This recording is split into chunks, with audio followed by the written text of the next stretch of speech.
Hi mummy. నేను నాకు కథలు చెప్తానన్నావా మమ్మీ? చెప్పలేదే. ఈరోజుటి నుంచి స్టార్ట్ చేద్దాం అనుకున్నాను ప్రదీప్. Okay mummy. చెప్పు. ఆహ్, దేవుడి దగ్గరికి హ్మ్. తమలపాకు వెళ్ళిందంట. హ్మ్.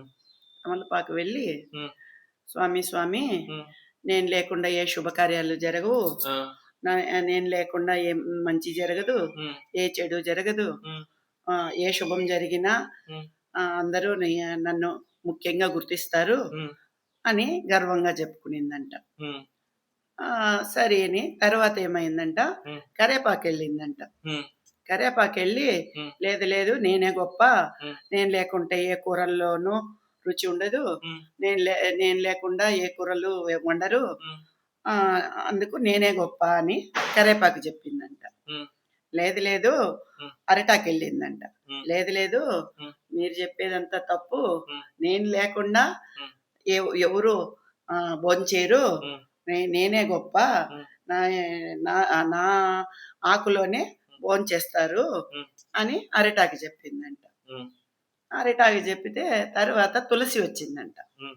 తులసి వచ్చి, హ్మ్. లేదు లేదు హ్మ్. నేను హ్మ్. లేకుండా ఏ పూజలు జరగవు. హ్మ్. ఏ అర్చనలు జరగవు. హ్మ్. ఆహ్, నేనే గొప్ప. హ్మ్. కానీ హ్మ్. నా చివరి క్షణాలు హ్మ్. ఆ భగవంతుడి చేతిలోనే ఉండాయి అని చెప్పిందంట. హ్మ్. అప్పుడు దేవుడు చూసి హ్మ్. తమలపాకుకు, హ్మ్. ఓహో! నువ్వు ఇంత గర్వంగా ఉన్నావు. హ్మ్. కాబట్టి హ్మ్. నిన్ను ఒక్కాకుగా వాడి హ్మ్. ఉమ్మేస్తారు హ్మ్. అని శాపం ఇచ్చినాడంట. హ్మ్. తర్వాత కరేపాకుకు, హ్మ్. నీకు చాలా గర్వం ఉంది. హ్మ్. కాబట్టి నిన్నన్నీ యూజ్ చేసుకునేసి హ్మ్. నిన్ను పక్కన పడేస్తారు హ్మ్. అన్నాడంట. హ్మ్. తర్వాత అరిటాకును, హ్మ్. నిన్ను పెట్టుకొని భోంచేస్తారు. హ్మ్. లాస్ట్‌లో చూస్తే హ్మ్. నువ్వు కుప్పలో ఉంటావు. హ్మ్. నిన్ను కుప్పలో పడేస్తారని శాపం చేసినాడంట. హ్మ్. తులసి దగ్గర మాత్రం హ్మ్.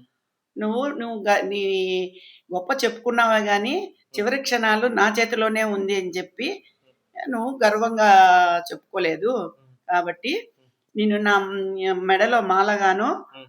నా అర్చనకు హ్మ్. నా పాదాల మీద ఆహ్, అర్చన చేపిచ్చుకుంటాను. హ్మ్. కాబట్టి హ్మ్. గర్వము ఎవరికీ తగదు అని హ్మ్. చెప్పాడంట. హ్మ్. Super mummy. సూపర్‌గుంది.